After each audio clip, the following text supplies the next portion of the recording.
ॐ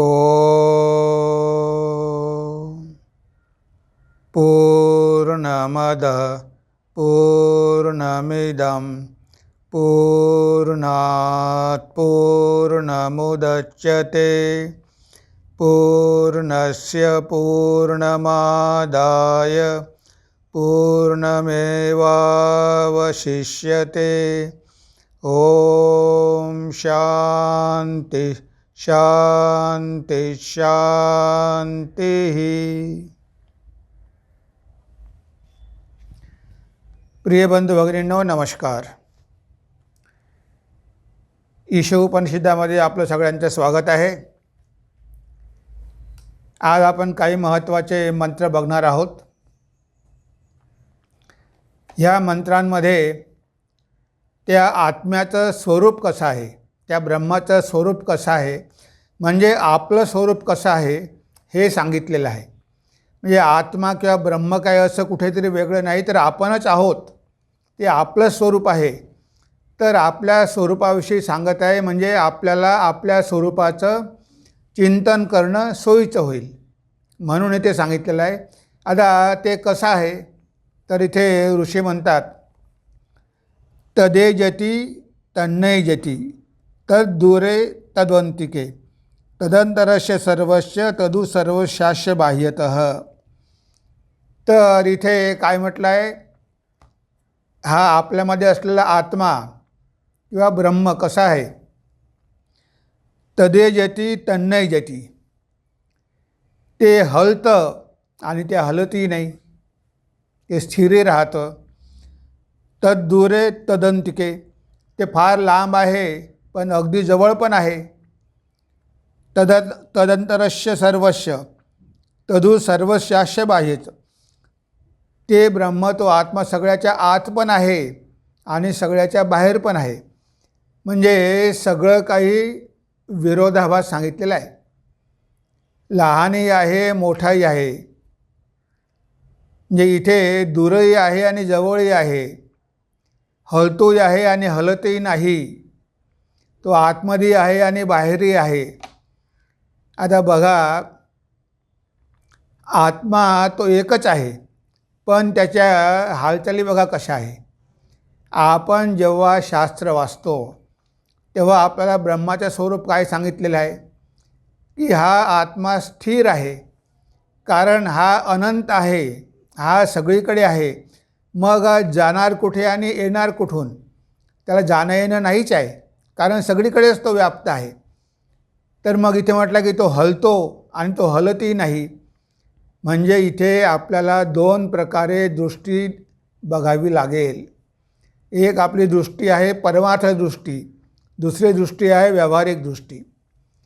म्हणजे परमार्थ दृष्टीने जर बघितलं तर हा आत्मा स्थिर आहे, हा मुळीच हलत नाही, याच्यामध्ये काहीही हालचाली नसतात. हे आत्म्याचं स्वरूप आहे.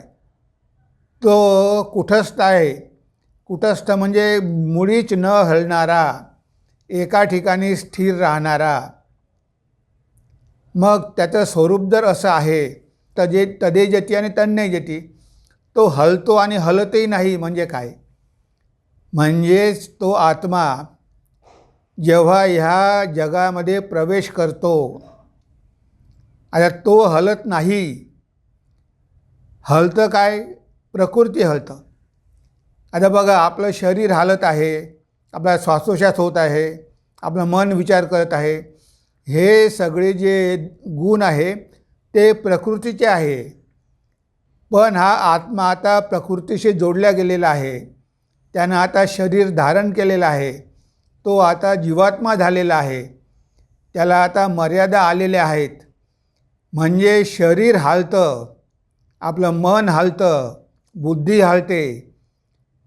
किंवा ह्या जगामध्ये कोटी कोटी ब्रह्मांड आहे ते हलतात. आता आपल्याला वाटतं की तो आत्माच हलतो आहे. जेव्हा आपण गाडीने प्रवास करतो, आपण गाडीमध्ये बसलेलो असतो, पण आपल्याला खिडकीमधून दिसतात की सगळी झाडं जोरात पळत आहे. आता ती झाडं पळत असतात का? ती झाडं पळत नसतात, ती एकाच जागी असतात. पण आपली गाडी पळत असते. आपण एका जागी असतो, झाडे एकाच जागी असतात, पण आपली गाडी पळत असते. म्हणून आपल्याला वाटतं की ते झाडं पण धावत आहे.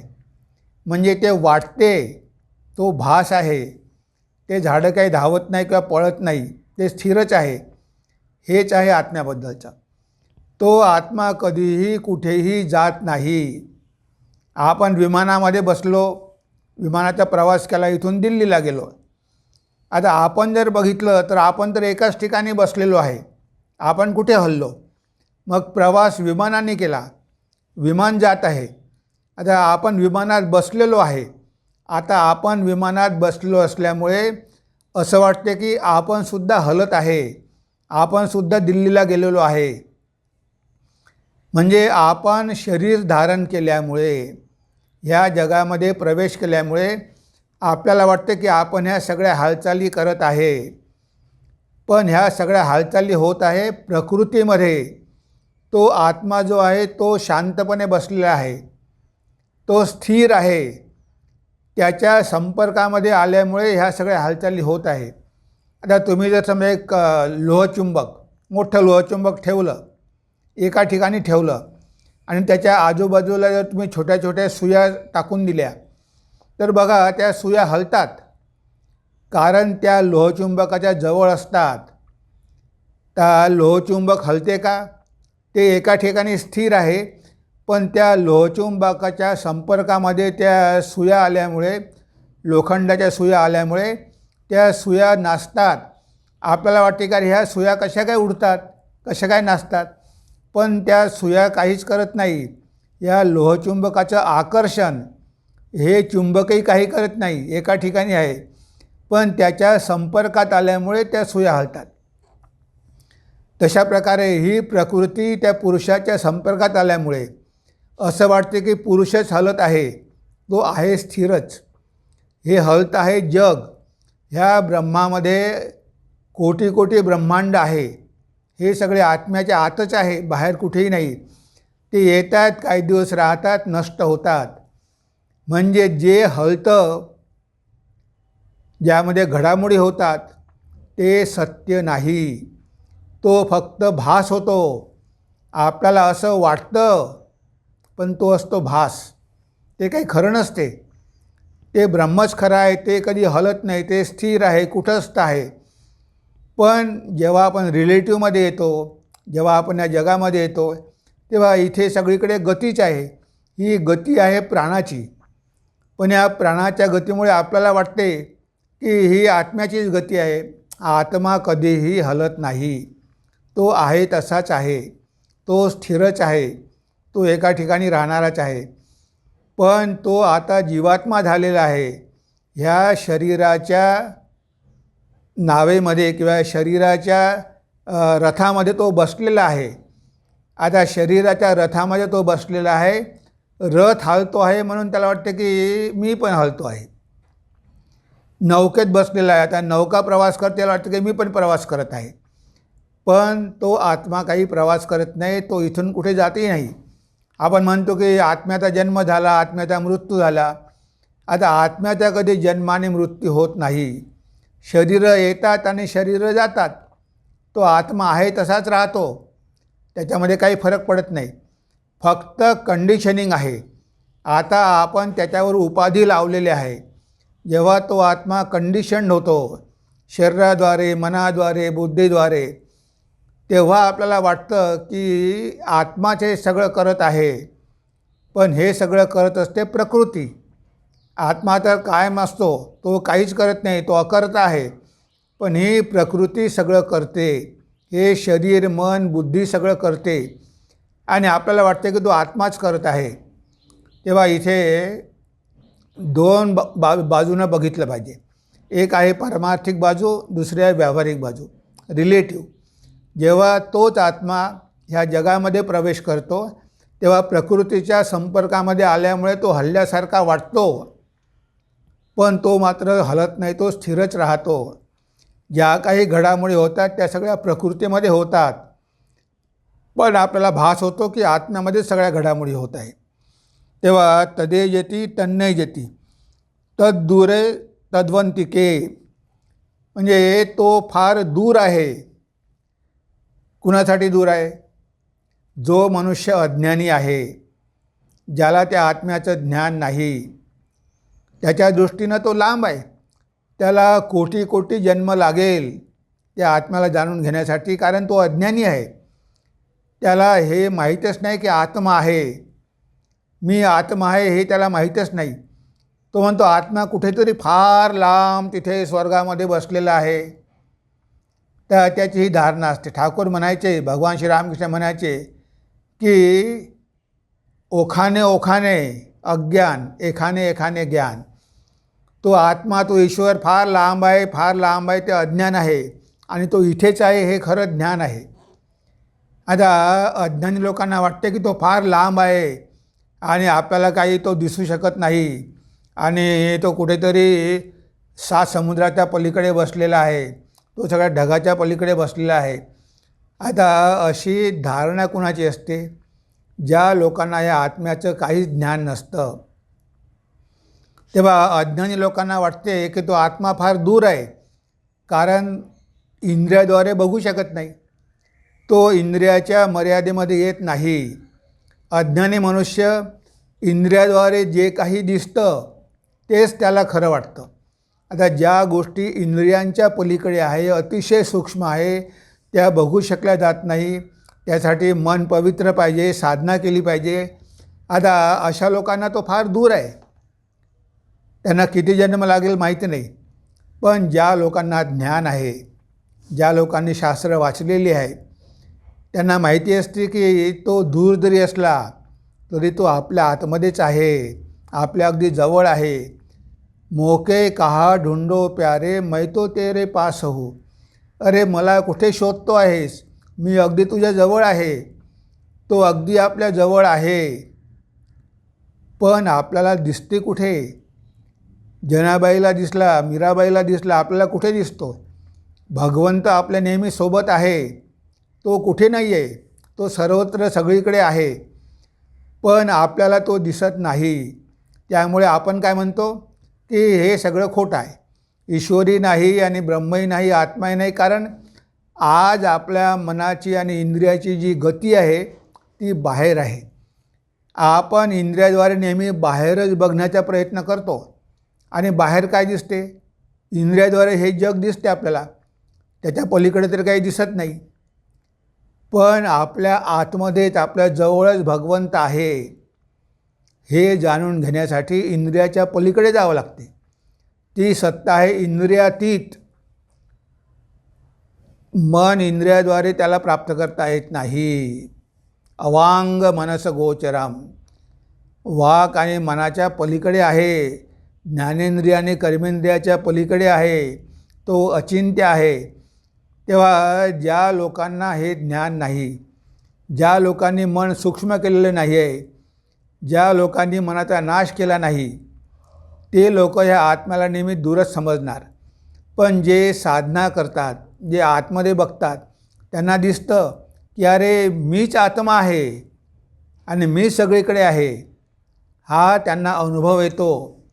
त्यामुळे तो जवळही आहे, तो दूरही आहे. तदंतरस्य सर्वस्य, तो सगळ्याच्या आतमध्ये आहे आणि तो सगळ्याच्या बाहेरसुद्धा आहे. जे तो आपल्या हृदयात पण आहे आणि सगळ्यांमध्ये पण आहे, कारण तो सर्वत्रच आहे. आता आपण जर बघितलं, तदंतरस्य सर्वस्य तदु सर्वशास्य बाह्यत, म्हणजे आतमध्ये आहे आणि बाहेर पण आहे. असं नाही आहे की फक्त आत्मा आपल्या आतमध्येच आहे आणि बाहेर काही नाही आहे. तो सगळ्यांमध्ये आहे, सगळं व्यापून आहे, त्याच्यामध्ये सगळं आहे. आता तो आतमध्ये आहे आणि बाहेर आहे म्हणजे काय? आता समजा आपण एक जर घडा घेतला आणि तो घडा समुद्रामध्ये ठेवला आणि त्या समुद्राचं पाणी त्या घड्यामध्ये भरलं, तर तो पाण्यानं पूर्ण झालेला आहे. आता बघा, त्या घड्याच्या आतमध्ये पण पाणी आहे आणि बाहेर पण पाणी आहे. आपण त्या सच्चिदानंद सागरामध्येच आहोत. आपल्या आतमध्ये पण तोच आत्मा आहे आणि बाहेर पण तोच आहे. कारण हा सागर आहे, चिन्मय सागर आहे, ज्योतिर्मय सागर आहे. तेव्हा समुद्रामध्ये घडा ठेवल्यानंतर आतमध्ये पण पाणी, बाहेर पण पाणी, पण ते वेगळं का वाटतं? या घड्यामुळे. त्या घड्यामुळे वाटतं की समुद्राचं पाणी वेगळं आहे आणि घड्यामधलं पाणी वेगळं आहे. ते वेगळं नाही, ते एकच आहे. हा घडा फोडून टाकला की मग दोनही एक होतात. ह्या जीवच मग ब्रह्म होतो. जीव ब्रह्मैव नापरः. हा शरीररूपी घडा हेच आपलं बंधन आहे.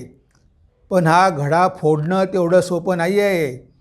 तो घडा काही मातीचा नाही, तो घडा लोखंडाचा बनवलेला आहे. त्यामुळे सहजासहजी तो घडा फुटत नाही. म्हणून आपल्याला वाटतं की घड्यातलं पाणी वेगळं आणि समुद्रातलं पाणी वेगळं. कारण आपले जन्मोजन्मीचे संस्कार आहे, वासना आहे, कामना आहे आणि त्यामधून हा घडा झालेला आहे.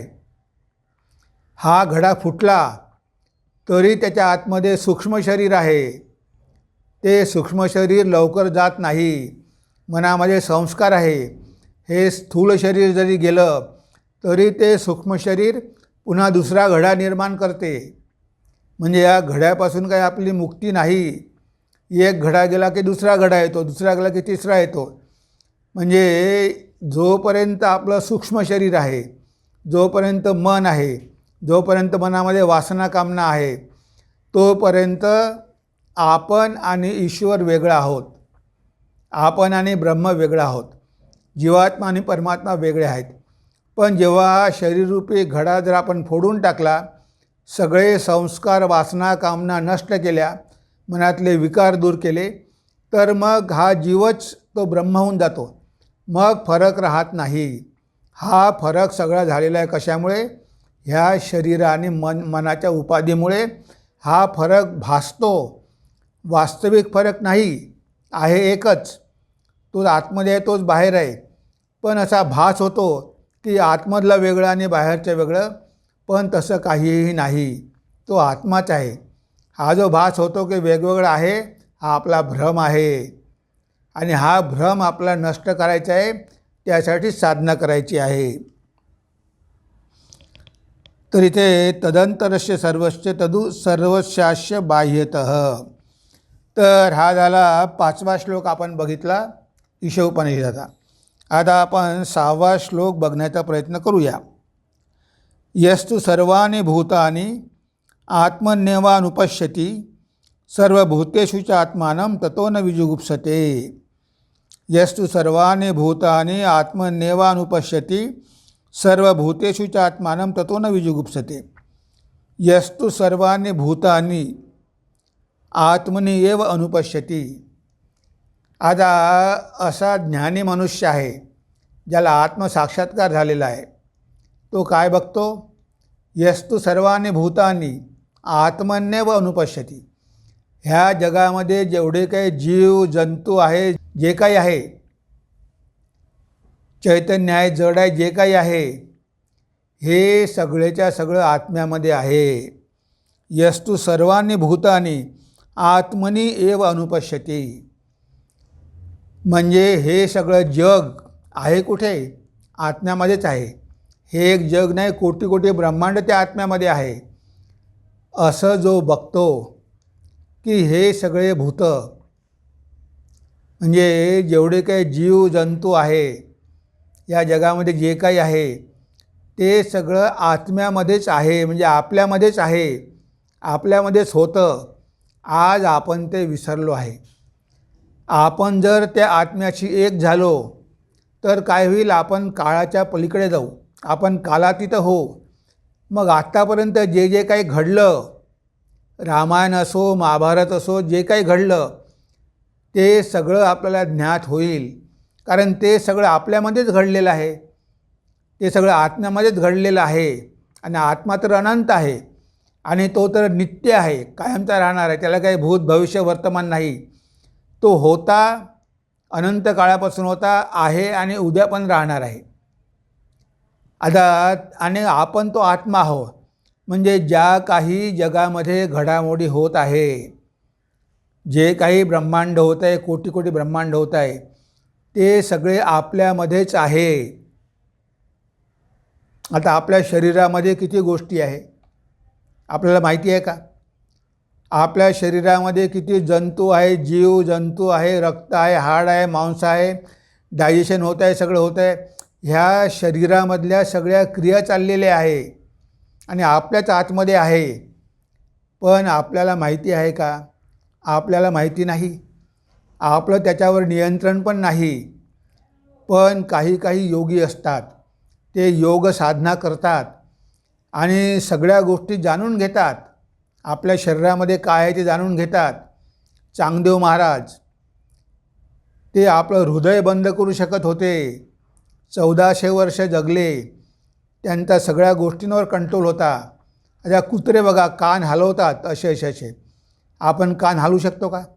तो कंट्रोल आपण गमावलेला आहे. म्हणजे जरी आपल्या शरीरामध्ये एवढ्या घडामोडी होत आहे, पण आपल्याला कुठे माहिती आहे? पण जर आपण प्रयत्न केले तर माहिती होऊ शकतात. शेवटी आपलं शरीर आहे, आपण त्या शरीरामध्ये आहे. आता आपण जेव्हा मी आत्मा आहे हे जाणून घेतो, तेव्हा मग आपल्याला कळतं की शरीरामध्ये काय काय घडामोडी होत आहे. कारण त्या सगळ्या घडामोडी आपणच करत आहोत. आपण त्याचे विटनेस आहोत, आपण साक्षी आहोत.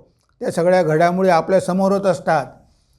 पण आज आपल्याला ते कळत नाही, कारण आपण आज शरीराशी एक झालेलो आहे. पण जेव्हा आपण त्या आत्म्याशी एक होऊ, तेव्हा तो आत्मा तर साक्षी आहे. तो सगळं बघू शकतो, तो सगळं जाणू शकतो.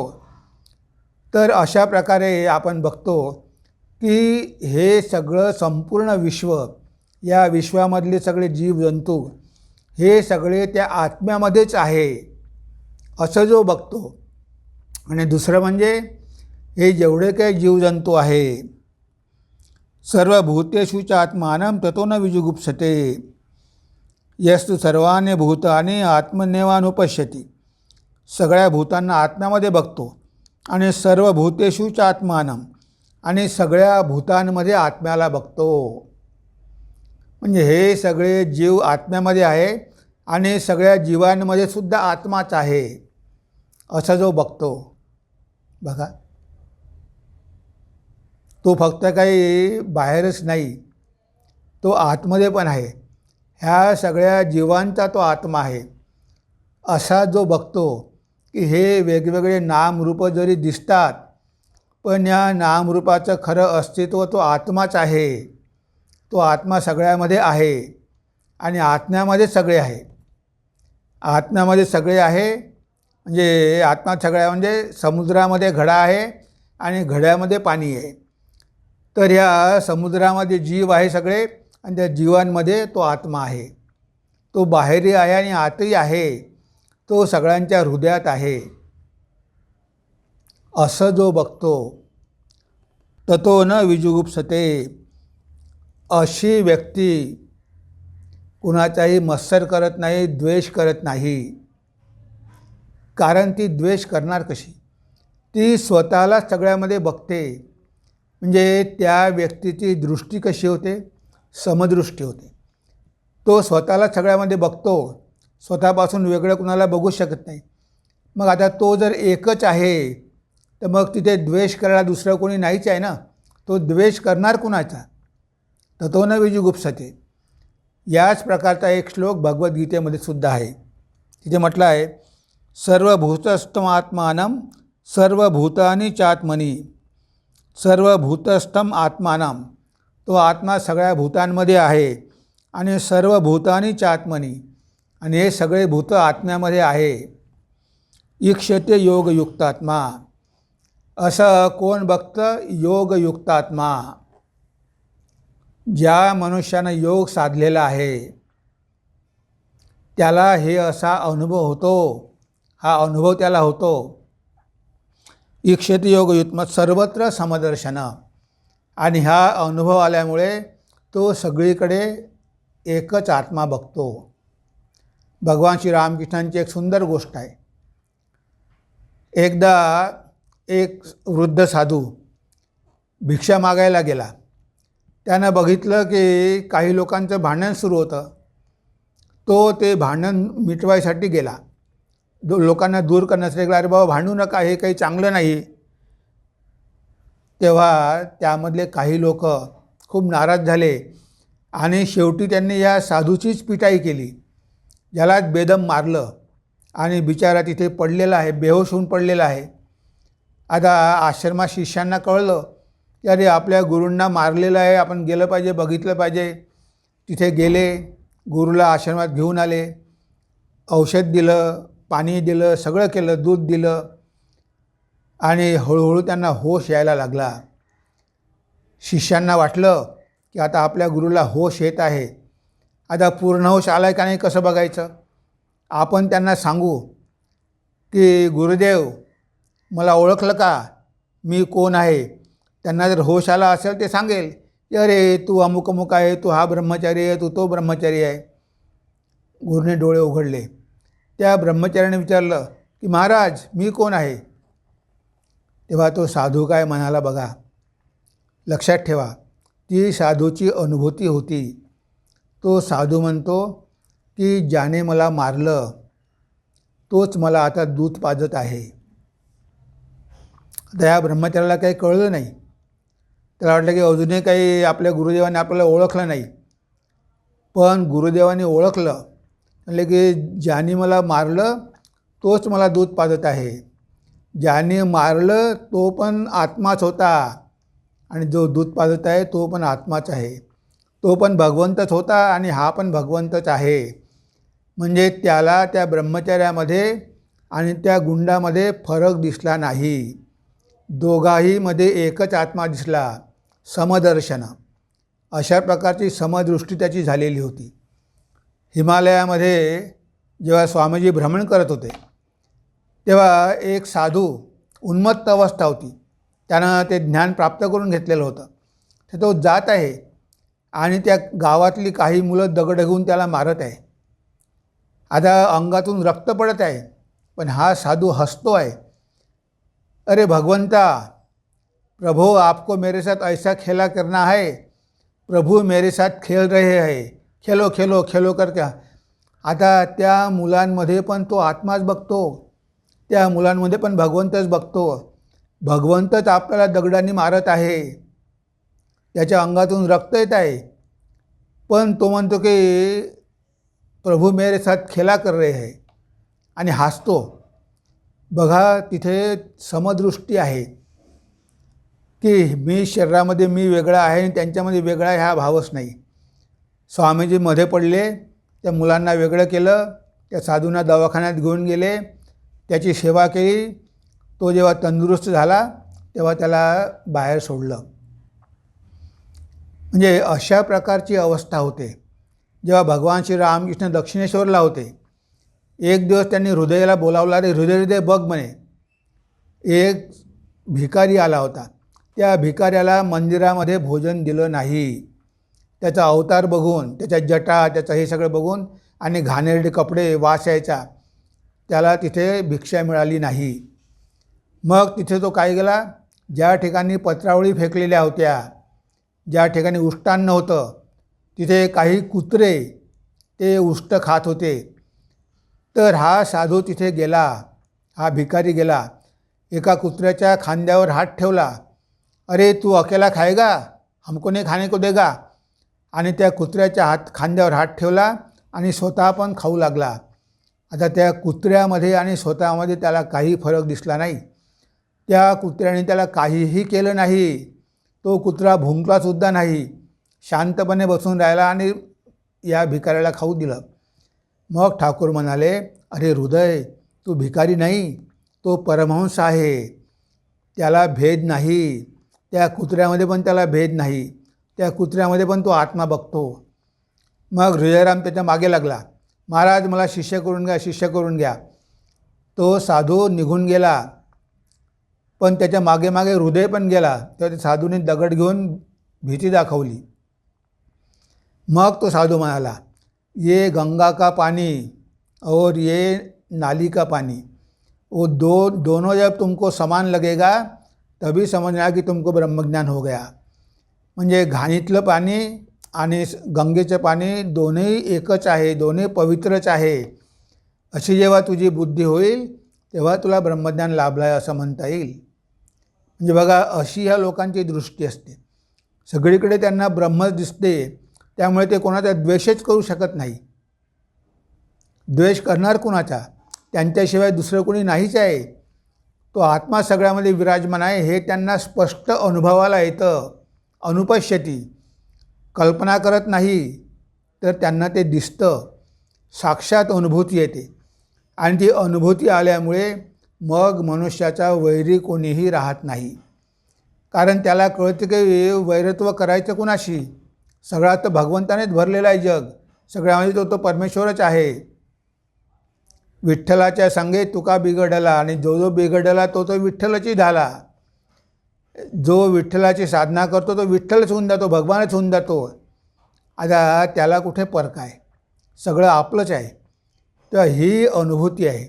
तर या श्लोकामध्ये म्हटलं आहे, यस्तु सर्वाणि भूतानि आत्मन्येवा अनुपश्यती सर्वभूतेषु चात्मानं ततो न विजुगुप्सते. जेव्हा अशा प्रकारे मनुष्याची अवस्था होते तेव्हा तो स्वतःशिवाय दुसरं काहीच बघत नाही. स्वामी विवेकानंद खेचरीला होते. आता संन्यासी होते त्यामुळे संन्यासाचे नियम पाळावे लागतात. त्या खेचरीच्या राजाने नर्तकीला बोलावलं. तिचं गाणं सुरू झालं आणि संन्याशाने नर्तकीचा डान्स बघू नये म्हणून स्वामीजी निघून आले. तेव्हा तिनं गाणं म्हटलं, प्रभु मेरे अवगुण चित्त ना धरो, समदर्शी है नाम तिहारो काहे भेद करो. प्रभू तुमचं नाव तर समदर्शी आहे, तुम्ही सगळ्यामध्ये एकच ब्रह्म बघता, मग माझे दोष तुम्ही कशाला बघता? मी एक पतिता असेल म्हणून काय झालं? माझ्यामध्ये पण तोच आत्मा आहे. तेव्हा स्वामीजींना वाटलं की अरे ही आपण चूक केलेली आहे. आपल्याला तर ज्ञान आहे की सगळ्यामध्ये एकच आत्मा आहे, आपण ही पतिता आहे ही पतिव्रता आहे असा भेद का केला? स्वामीजी परत गेले, तिची माफी मागितली की माझी आई चूक झाली. म्हणजे बघा, शंकराचार्य आणि चांडाळाची गोष्ट आहे. त्या चांडाळा म्हणतो अरे दूर हो. तो चांडाळा म्हणतो की तुम्ही कोणाला दूर व्हायला सांगता? शरीरं दोघाची पंचभूताची बनलेली आहे, त्यामध्ये काही फरक नाही. आणि दोघांमध्ये जो आत्मा आहे तो नित्य शुद्ध आहे. तुमचा आत्मा शुद्ध आहे, माझा आत्मा शुद्ध आहे, मग कोणी दूर जायचं? म्हणजे अशा प्रकारे महापुरुषांच्या जीवनामध्ये कधीकधी त्यांची परीक्षा घेतल्या जाते. पण जरी तात्पुरती त्यांना समाजाचे नियम पाळावे लागतात, पण शेवटी त्यांना कळून चुकते की अरे आपण हे जे केलेलं आहे चूक आहे. आध्यात्मिक दृष्टीनं बघितलं तर तो आत्मा सगळ्यामध्ये आहे, आपण भेदबुद्धी करू शकत नाही हे त्यांना माहिती असते. ते आध्यात्मिक आणि व्यावहारिक असा भेद करत नाही. ते सगळ्यामध्ये तो परमेश्वरच बघतात. तो मनुष्य कितीही वाईट असो, कितीही बदमाश असो, तरी त्याच्यामध्ये सुद्धा ते त्या आत्म्यालाच बघतात. त्यामुळे वाईट लोकांची त्यांना कीव येते, दया येते. ते घृणा करत नाही, द्वेष करत नाही. तर ह्या लोकांचा किती दुःख होत आहे. स्वामीजी इजिप्तमध्ये होते आणि कैरोला त्यांच्या शिष्यांसोबत चाललेले होते. आता रात्रीची वेळ होती. स्वामीजी रस्ता विसरले आणि एका रेड लाईट एरियामध्ये गेले. तर तिथे सगळ्या अर्धनग्न मुली त्या स्वामीजींना हातवारे करू लागल्या, बोलावू लागल्या, हसू लागल्या. तेव्हा स्वामीजी गेले, उभे राहिले तिथे. त्या मुलींकडे बघून रडू लागले. अरे रे म्हणे, या मुलींची काय अवस्था झाली. म्हणजे शरीराच्या सौंदर्यासाठी त्यांनी आपल्या आत्म्याचं सौंदर्य विकलेलं आहे असं स्वामीजी म्हणाले. की आत्म्याचं सौंदर्य यांनी झाकून टाकलेलं आहे. आणि मग त्या मुलींपैकी काही मुली रडायला लागल्या. त्याने स्वामीजींचा गाऊन होता तो धरला आणि देव माणूस म्हणून त्या म्हणू लागल्या. काहींनी आपापली तोंड झाकून घेतली, काही तिथून निघून गेल्या. म्हणजे त्या वेश्यांमध्ये सुद्धा स्वामीजींना तो आत्मा दिसला आणि त्यांच्या त्या दयनीय अवस्थेबद्दल स्वामीजींच्या डोळ्यातून अश्रूच्या धारा वाहू लागल्या. कारण त्यांना सगळ्यामध्ये तो आत्मा दिसायचा. तो आत्मा तर नित्यशुद्ध आहे, पण त्या मुली विसरल्या आहे. या शरीर सौंदर्याला घेऊन त्या विसरलेल्या आहे. म्हणजे अशी असते महापुरुषांची अवस्था. ते सगळ्यामध्ये त्या एकाच परमेश्वराला बघतात. ते कधीही भेदबुद्धी करत नाही. अनुपश्यती, त्यांचे ते अनुभव असतो, नुसती कल्पना नसते. म्हणून यस्तु सर्वाणि भूतानि आत्मन्येव अनुपश्यती, सर्व भूतेषु च आत्मानं ततो न विजुगुप्सते. सर्व भूतांमध्ये आत्म्याला बघितल्यामुळे ते कुणाचाही द्वेष करू शकत नाही, त्यांचा कोणीही शत्रू राहत नाही, ते अजातशत्रू होतात. स्वामीजी लंडनमध्ये राहिले, इंग्लंडमध्ये राहिले, तिथे वेदांताचा प्रचार केला. आता त्या ब्रिटिशांचं आपल्यावर राज्य होतं, आपण गुलाम होतो, ते आपले मालक होते. पण स्वामीजींनी ब्रिटिशांचा द्वेष केला नाही, त्यांनी इंग्रजांचा द्वेष केला नाही, उलट त्यांना ज्ञान दिलं त्यांनी. बघा, जे लोक आपल्यावर अत्याचार करत होते, ज्या लोकांचं आपल्यावर राज्य होतं, त्या लोकांचा उद्धार करण्यासाठी स्वामीजी तिथे गेले आणि त्यांचा द्वेष न करता त्यांना वेदांत दिला आणि तिथून त्यांना मिस मार्गारेट नोबल निवेदिता मिळाली, जे गुडविन मिळाला. म्हणजे असे शिष्य त्यांना लंडनमध्ये मिळाले, इंग्लंडमध्ये मिळाले. म्हणजे बघा, असे लोक, हा भारतीय आहे, हा परका आहे, हा भेद कधीही करत नाही. आता स्वामीजींना काय गरज होती, पण त्यांनी इंग्लंडमध्ये जाऊन, तिथे लंडनमध्ये जाऊन वेदांताच्या प्रचाराने प्रसार केला, कारण त्यांना त्यांच्यामध्ये पण तोच आत्मजात होता आणि त्यांना माहिती होतं की ह्या लोकांना विसर पडलेला आहे, म्हणून अशा प्रकारे वागत आहे, अशा प्रकारे लोकांवर अत्याचार करत आहे, कारण यांना विसर पडला की ते काय करत आहे, किती चुकीचं करत आहे. त्यांचाच आत्मा सगळ्यामध्ये आहे, पण ते स्वतःवरच अत्याचार करत आहे. ही असते महापुरुषांची दृष्टी. तर या श्लोकामध्ये आपल्याला हे सांगितलेलं आहे की कशा प्रकारे आपण आपली दृष्टी बदलली पाहिजे. सगळ्यांमध्ये आत्म्याला बघायचं आणि आत्म्यामध्ये सगळ्याला बघायचं. हे जर आपण करू शकलो तर मग आपण या जगामध्ये राहू शकतो, आनंदात राहू शकतो आणि आपण इतरांशी चांगल्या प्रकारचे संबंध डेव्हलप करू शकतो. मग आपला कोणीही शत्रू राहत नाही. कितीही वाईट असेल तरी तो आपला मित्र होतो आणि शेवटी तो पण बदलून जातो, त्याचा स्वभाव पण बदलतो. हेच आपल्याला या मंत्रामध्ये सांगितलेलं आहे. त्यानंतर 7वा मंत्र आहे, यस्मिन् सर्वाणि भूतानि आत्मैवा भूविजानतः तत्र को मोह क शोक एकत्वम अनुपश्यतः. जे काय म्हटलं आहे, यस्मिन् सर्वाणि भूतानि आत्मैवाभूत विजानतः तत्र को मोह क शोक एकत्वम अनुपश्यतः. यस्मिन् सर्वाणि भूतानि आत्मैवभूत विजानतः, हे सगळे आत्मेच आहे. आपल्यासमोर जे लोक आहेत ते सगळे आत्मेच आहे. नाम रूप काढून टाका, असं ज्यांना ज्ञान असते अशा लोकांना तत्र को मोह क शोक, ते एकत्व सगळ्यामध्ये बघतात. आता जे लोक एकत्व बघतात त्यांना शोक आणि मोह होणार कसा. आता बघा, शोक आणि मोह हे अज्ञानी मनुष्याचे दोष आहे. म्हणजे याला अज्ञान, ज्याच्यामध्ये शोक आणि मोह आहे तो अज्ञानी आहे. पण जो ज्ञानी आहे, जो सगळ्यामध्ये त्या आत्म्यालाच बघतो, जाणून घेतो, चांगल्या प्रकारे जाणून घेतो काय सगळ्यामध्ये आत्माच आहे, तेव्हा त्याला मोह होतच नाही. मोह आपल्याला साधारण लोकांना होतो, कारण आपण काही गोष्टींवर आणि काही व्यक्तींवर आसक्त होतो आणि हे आसक्त होणं म्हणजेच तर आपला मोह आहे. जेव्हा आपण मी आणि माझं म्हणतो तेव्हा मोह येतो.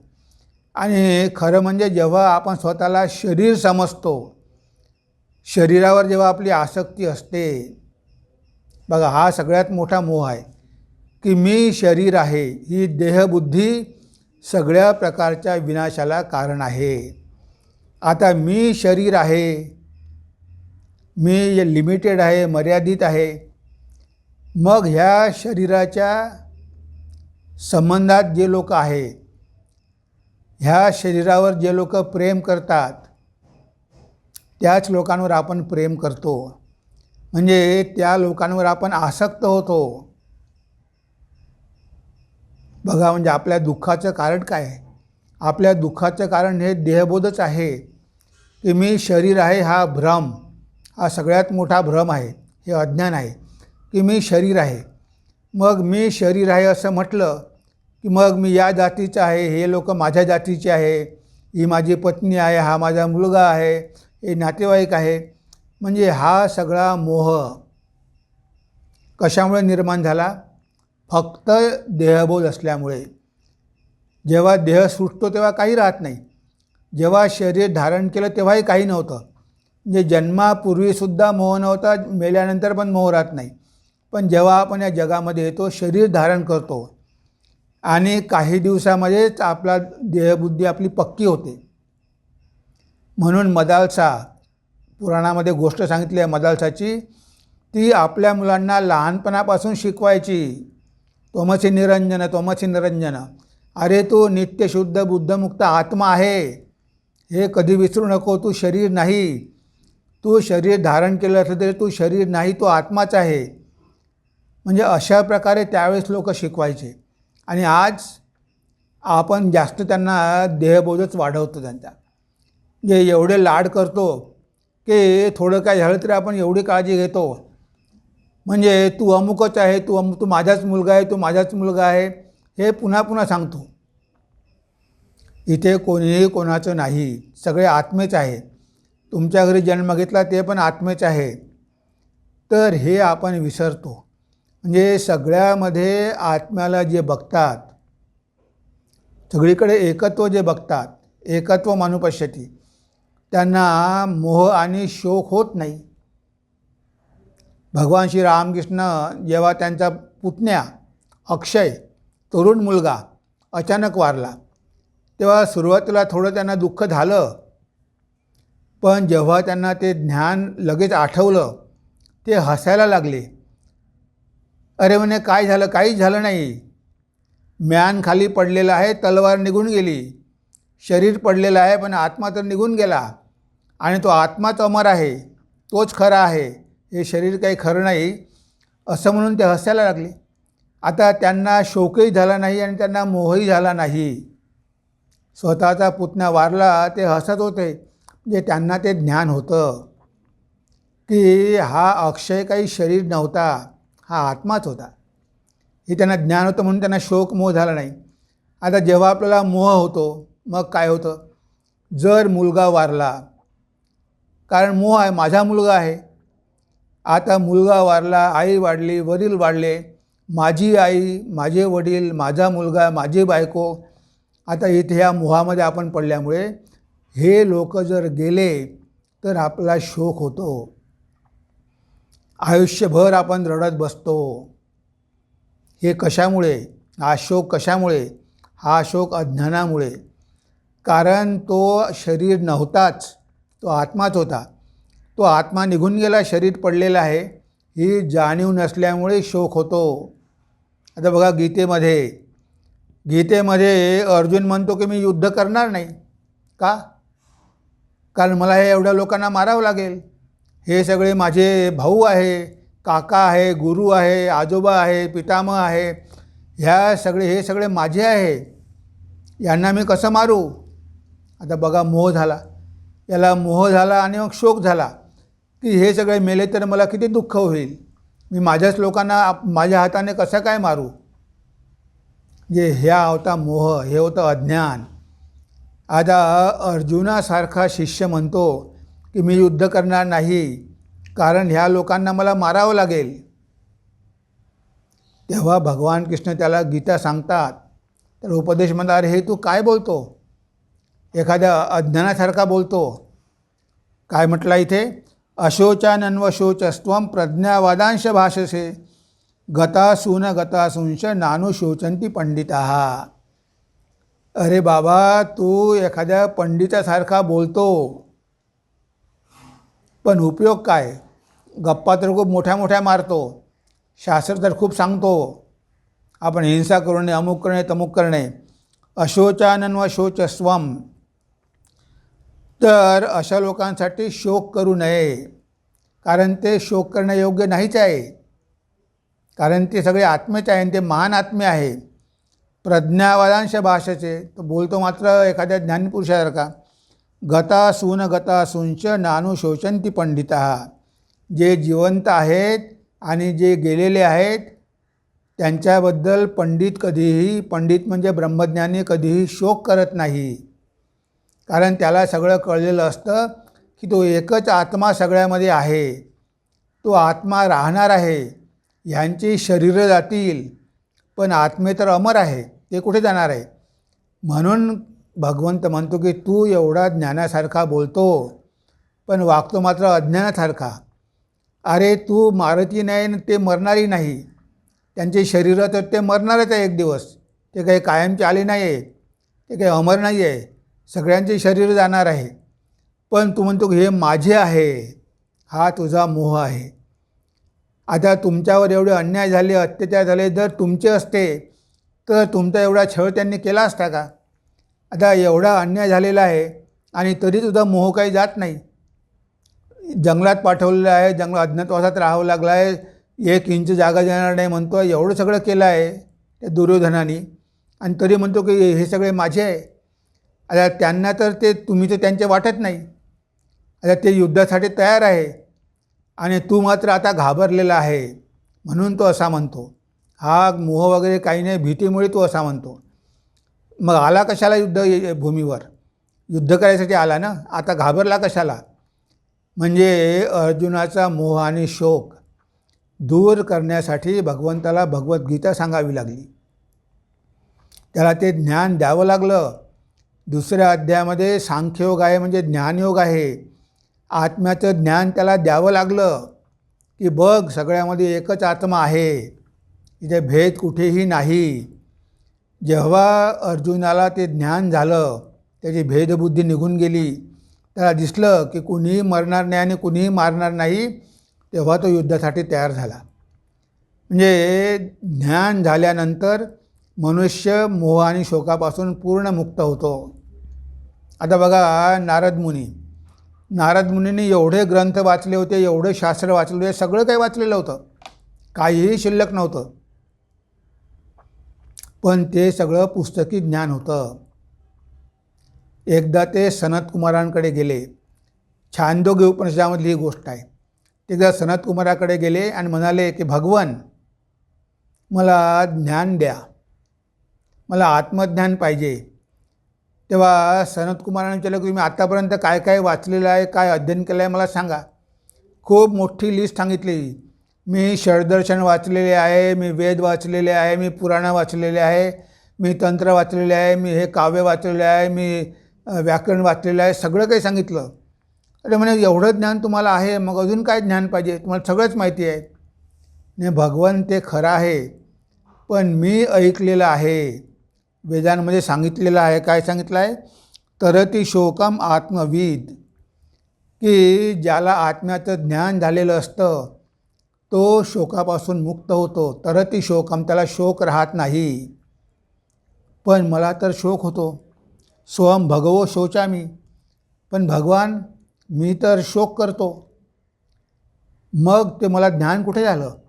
आत्मविद मनुष्य कधीही शोक करत नाही असं शास्त्रामध्ये सांगितलेलं आहे. पण मला शोक होतो म्हणजे मी अज्ञानीच आहे. मला ज्ञान झालं तर मला पण शोक झाला नसता. म्हणजे इथे नारदांनी मान्य केलं की मला पुस्तकी ज्ञान सगळं काही आहे, पण मला अनुभूती झालेली नाही म्हणून मला शोक होतो.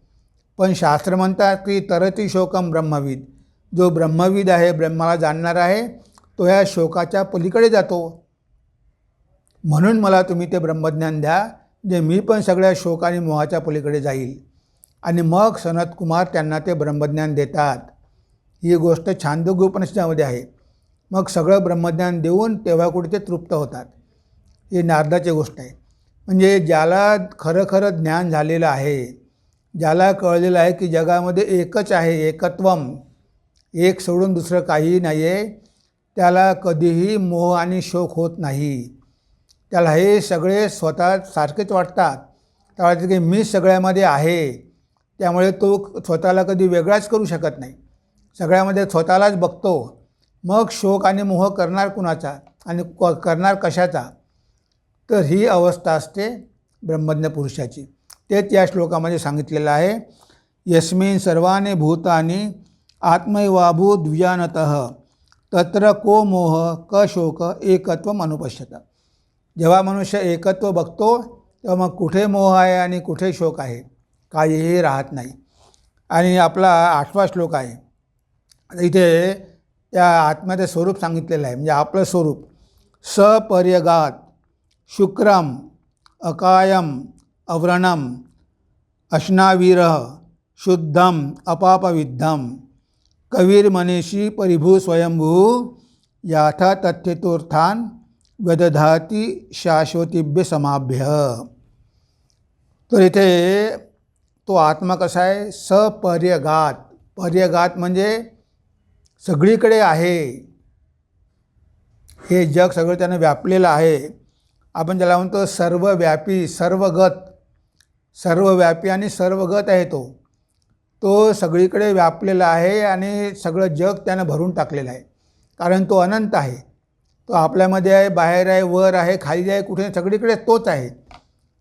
आत्म्याशिवाय जगामध्ये काहीही नाही. आणि जे काही दिसते, जे आपल्या इंद्रियाद्वारे दिसते ते सगळं भासमान आहे, ते सगळं खोटं आहे. त्याच्या मागे तो आत्माच आहे.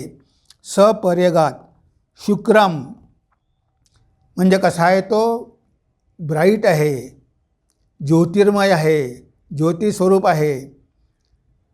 आत्मा खरा प्रकाश आत्म्याचाच आहे.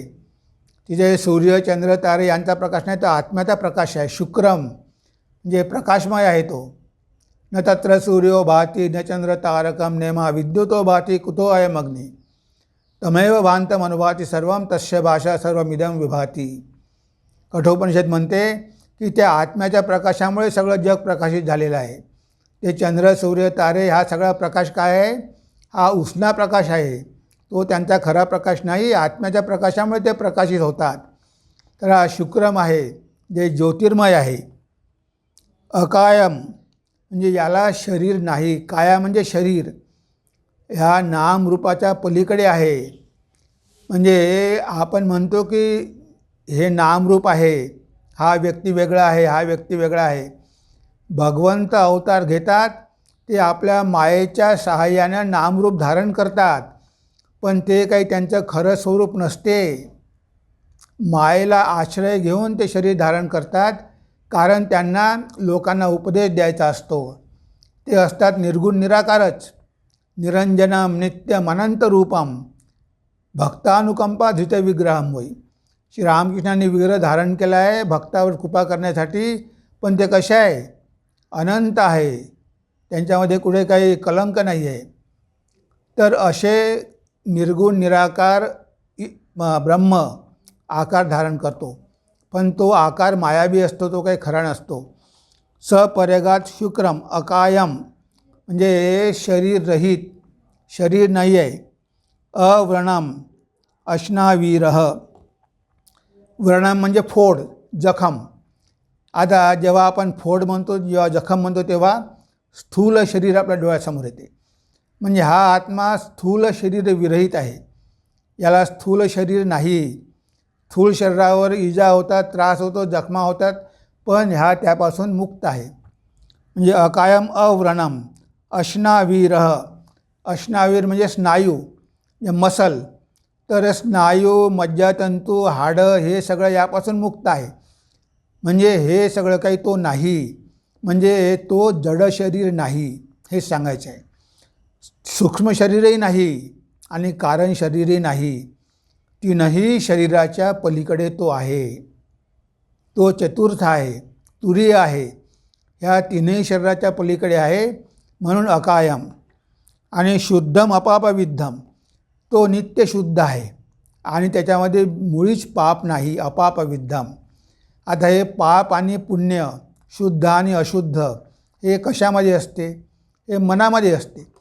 म्हणजे तो मन पण नाही, म्हणजे तो सूक्ष्म शरीर पण नाही, स्थूलही शरीर नाही आणि सूक्ष्म शरीरही नाही आणि कारण शरीरही नाही. कारण पाप पुण्य किंवा शुद्ध अशुद्ध हे सगळे देहाचे धर्म आहे, हे आत्म्याचे धर्म नाही. आत्मा नित्य शुद्धच आहे, तो कधीही कशाने अशुद्ध होत नाही, त्याला काहीही स्पर्श करू शकत नाही. तर हे मनामध्ये सगळं असतात, वासना कामना मनामध्ये असतात, संस्कार मनामध्ये असतात, कर्माची फळं मनामध्ये असतात, पाप कर्म मनामध्ये असतात, हे सगळं मनामध्ये असतात, म्हणजे सूक्ष्म शरीरामध्ये असतात. पण तो आत्मा या मनापासून पण वेगळा आहे. शुद्धम अपापविद्धम कवीर मनीषी परिभू स्वयंभू. कवी म्हणजे क्रांतदर्शी, तो कवी आहे म्हणजे क्रांतदर्शी आहे, म्हणजे त्रिकालदर्शी आहे, म्हणजे सर्वज्ञ आहे. भूत भविष्य वर्तमान सगळं काही त्याला माहिती आहे. आपण अल्पज्ञ आहो, आपल्याला काहीच माहिती नाही, पण ते ब्रह्म सगळं जाणतं, ज्ञानस्वरूप आहे, सर्वज्ञ, सगळं काही जाणणार आहे, आणि ते भूतकाळ वर्तमान आणि सगळ्यामध्ये जाणणार आहे, म्हणून त्याला कवी म्हटलं आहे. मनीषी, मनीषी म्हणजे मनाचा ईश्वर, मनीषा, ईशा म्हणजे ईश्वर, म्हणजे रूलर म्हणजे राज्य करणारा. तो मनावर राज्य करणारा आहे, म्हणजे मनात जे काही घडामोडी होत आहे तो ते सगळं बघत आहे, आणि तो स्वतःच्या कंट्रोलमध्ये मनाला ठेवू शकतो. जे मनावर त्याचा पूर्ण अधिकार आहे, तो त्याच्या इच्छेप्रमाणे मनाला कुणीकडे घेऊन जाऊ शकतो, कधीकधी संसाराकडे तर कधी भगवंताकडे, कारण तो मनाचा ईश्वर आहे.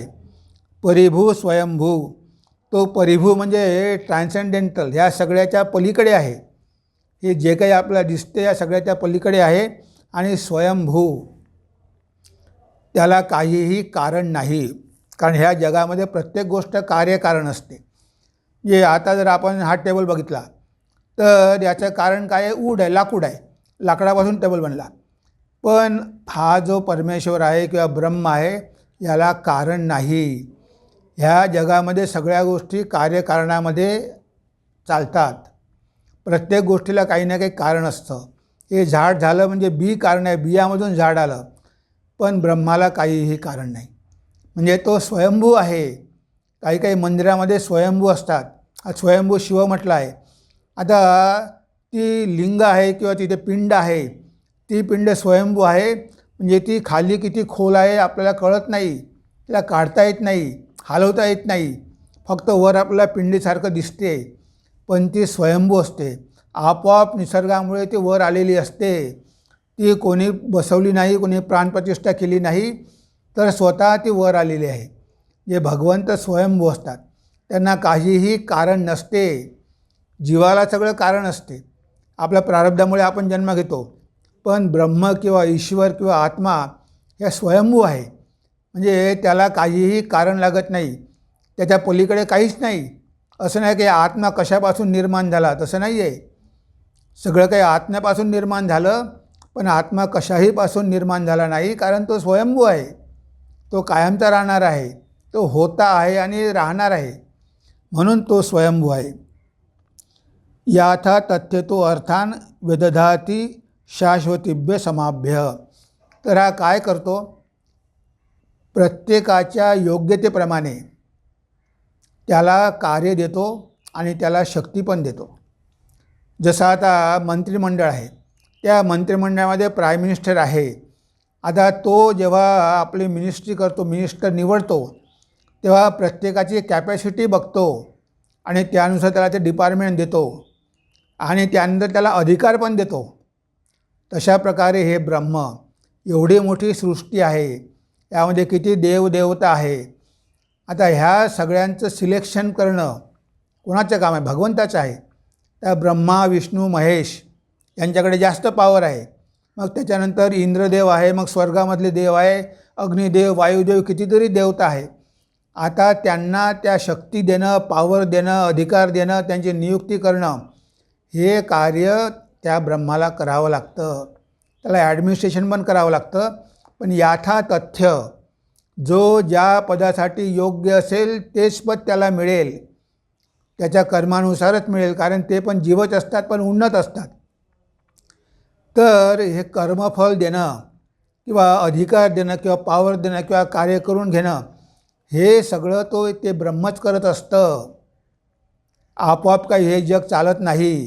या जगामध्ये एवढ्या घडामोडी होत आहे की ते मोठ्या प्रमाणावर नियुक्त्या कराव्या लागतात. हे सगळं कार्य तो करतो, पण त्याच्या हातून कधीही चूक होत नाही. कोणत्या कामासाठी कोण मनुष्य योग्य आहे आणि त्याला कोणते अधिकार दिले पाहिजे, किती अधिकार दिले पाहिजे, हे सगळं हे ब्रह्मच ठीक करत असतं. म्हणजे सगळ्या जगाचा कंट्रोल तिथे आहे. आपल्याला हे कळत नाही, आपल्याला वाटतं हे आपोआपच चाललेलं आहे. हे काही आपोआप चालत नाही. सूर्य बरोबर सकाळी उगवतो, संध्याकाळी मावळतो, म्हणजे कंटिन्युअस फिरत राहतो 24 घंटे. त्याला ती शक्ती दिलेली आहे, त्याला ती जबाबदारी दिलेली आहे. म्हणजे अशा प्रकारे सूर्यदेवता आहे, चंद्रदेवता यांना अधिकार दिलेले आहे, जबाबदारी दिलेली आहे आणि त्यानुसार ते आपापली कार्य करत असतात. म्हणजे हे असं आहे आत्म्याचं नेचर, असा आत्म्याचा स्वभाव आहे. आणि तो आत्मा म्हणजे आपणच आहोत, फक्त आपण त्यापासून वेगळं झालेलो आहोत. आपण शरीर धारण केल्यामुळे आपल्याला वाटते की आपण ब्रह्मापासून वेगळा आहोत. पण जर या शरीराची आसक्ती देहबुद्धी काढून टाकली आणि आत्मबुद्धी केली की मी देह नाही, मी आत्माच आहे, अहम ब्रह्मास्मी, जर आपण आत्मबुद्धी केली तर हे सगळं आपणच करत आहोत, आपल्यामध्येच सगळं आहे.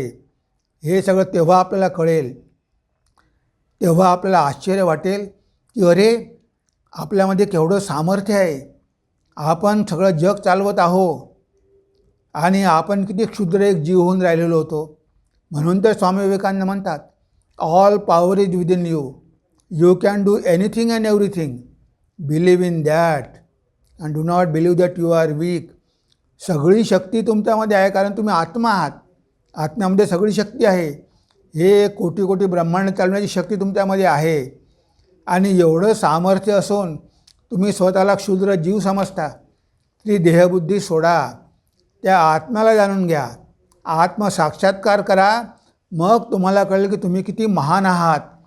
आज तुम्ही क्षुद्र झालेले आहात, तुम्हाला जीवत्व आलेलं आहे, पण हे जीवत्व भासमान आहे, हे काही खरं नाही, हे काही तुमचं खरं स्वरूप नाही. तर हे खरं स्वरूप जाणून घ्या, तुमच्या आतमध्ये असलेलं चैतन्य जाणून घ्या आणि मग तुम्हाला दिसेल की अरे तुम्ही मायेनं तुम्हाला कसं फसवलेलं होतं, तुम्ही कसे या मायाच्या चक्रामध्ये कितीतरी जन्म गमावले. याचं ज्ञान तेव्हा होईल जेव्हा आपल्याला त्या आत्म्याचं ज्ञान होईल. तेव्हा हे जग कसं आहे आणि इथे कसा मोह आणि शोक आहे आणि अज्ञानामुळे आपले डोळे कसे बांधले गेलेले होते, तेव्हा आपल्याला ते कळून चुकेल. हेच या मंत्रांमध्ये आपल्याला सांगितलं आहे की त्या आत्म्याचं स्वरूप कसं आहे, म्हणजे तुमचं स्वरूप कसं आहे. तो आत्मा तुमच्यामध्येच आहे, तुम्ही सगळीकडे आहात, तो काही तुमच्यापासून वेगळा नाही, तुमच्या आतमध्ये आहे, तुमच्या बाहेरही आहे. हे सगळं या काही श्लोकांमध्ये ऋषी आपल्याला सांगतात आणि म्हणतात की हे तुमचं खरं स्वरूप आहे, ते जाणून घ्या आणि या क्षुद्र देहबुद्धीपासून मुक्त व्हा, कायमचे मुक्त व्हा, जन्ममृत्यूच्या पलीकडे जा आणि एकत्वाचा अनुभव करा. एकत्वम अनुपश्यते, एकत्व एकच आहे जगामध्ये, दोन नाही. अद्वैत एकमेव अद्वैत, ते तुम्हीच आहात, हे जाणून घेण्यासाठी ऋषी आपल्याला आग्रह करतात. तेव्हा आज आपण आपल्या चिंतनाला इथेच विराम देऊया. नमस्कार, धन्यवाद. ओम